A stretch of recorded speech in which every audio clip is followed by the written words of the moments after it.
2026 সালের এসএসসি ও সমমান পরীক্ষার রেজাল্ট সবার আগে ও দ্রুত সময়ে দেখার জন্য যে কোনো একটি ব্রাউজার ওপেন করুন। ব্রাউজারটি ওপেন করার পরে চলে যাব সার্চ বারে বা অ্যাড্রেস বারে। এখানে আসার পরে লিখব education board result. Education board result এইটা লেখার পরে সার্চ করব। সার্চ করার পরে দেখুন দুইটা ওয়েবসাইট দেখতে পাচ্ছি।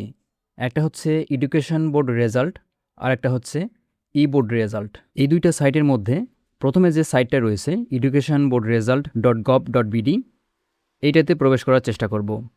যদি এটাতে প্রবেশ করতে সমস্যা হয় বা সার্ভারের প্রবলেম থাকে তাহলে দ্বিতীয় যে সাইটটি রয়েছে eboardresult.com, আপনারা এই সাইটে প্রবেশ করবেন। এই দুটো সাইটের ভিতরের ইন্টারফেস সেম, বাট ডোমাইন নেমগুলো আলাদা।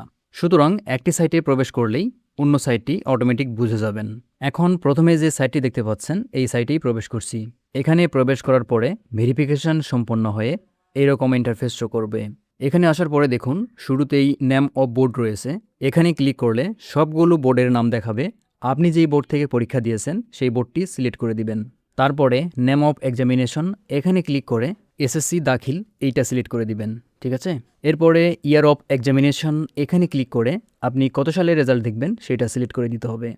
আমরা যেহেতু 2026 সালের রেজাল্ট দেখব, সুতরাং 2026 এইটা সিলেক্ট করে দিচ্ছি।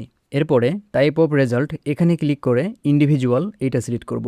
এরপরে আপনার যে রোল নাম্বারটি রয়েছে সেই রোল নাম্বারটি এখানে দিতে হবে। রোল নাম্বার দেওয়ার পরে আপনার যে রেজিস্ট্রেশন নাম্বার রয়েছে সেই রেজিস্ট্রেশন নাম্বার এখানে দিবেন। রোল ও রেজিস্ট্রেশন নাম্বার দেওয়ার পরে এখানে যে ক্যাপচা দেখতে পাচ্ছেন এইটা সলভ করতে হবে। এখানে যে নাম্বারটি রয়েছে এটা যদি বুঝতে না পারেন তাহলে click to load another image, এখানে ক্লিক করলে এই ইমেজটি পরিবর্তন হয়ে অন্য কোড শো করবে। সেটা দেখে আপনি এই ঘরে লিখে দিবেন। বর্তমানে যে কোডটি রয়েছে সেই কোডটি এখানে লিখে দিচ্ছি। আর আপনাদের ক্ষেত্রে কিন্তু এই কোডটি সেম আসবে না, পরিবর্তন হয়ে আসবে। শুধুমাত্র এখানে যেটা থাকবে ওইটা দেখে দেখে এখানে লিখে দিবেন। সব কিছু ঠিক থাকলে এখানে দেখুন ভিউ রেজাল্ট নামে অপশান রয়েছে। আপনাকে এবার এই অপশানের উপরে ক্লিক করতে হবে। এখানে ক্লিক করার সাথে সাথেই দেখুন মার্কশিট সহ সম্পূর্ণ রেজাল্টটি এখানে দেখতে পাচ্ছি। রেজাল্টটি দেখার পরে এইটা যদি প্রিন্ট করে নিতে চান অথবা পিডিএফ আকারে সেভ করে নিতে চান, সেক্ষেত্রে সবার উপরে অথবা সবার নিচের দিকে দেখুন প্রিন্ট নামে অপশান রয়েছে, আপনাকে এই অপশানে ক্লিক করতে হবে। এরপরে এখানে যে 3 ডট দেখতে পাচ্ছেন এই অপশানে ক্লিক করে দেন।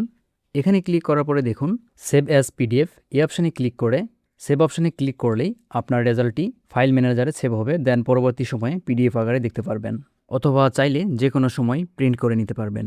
ভিডিওটি এ পর্যন্তই। আপনি যদি এই চ্যানেলে নতুন দর্শক হয়ে থাকেন তাহলে অবশ্যই চ্যানেলটি সাবস্ক্রাইব করবেন। যারা অলরেডি সাবস্ক্রাইব করেছেন তাদেরকে অসংখ্য ধন্যবাদ।